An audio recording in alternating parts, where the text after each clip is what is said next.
నాన్న టీ.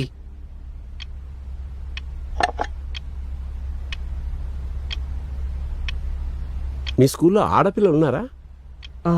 ఉంటారు. ఆడపిల్ల ఏడుపు ఎప్పుడన్నా చూసావా? ఒరే, స్త్రీ అంటే ప్రకృతి, స్త్రీ అంటే దేవత, స్త్రీ అంటే ఎన్నో వింతల్ని విచిత్రాల్ని తనలో దాచుకున్న ఒక అద్భుతం. నీకు అర్థం కానంత మాత్రాన స్త్రీ విలువ తగ్గదు. కాబట్టి స్త్రీని అర్థం చేసుకోవడానికి ప్రయత్నించినా అర్థం కాదు. నువ్వు జీవితంలో ఏమీ సాధించక్కర్లేదు. స్త్రీని గౌరవించు, ఆరాధించు.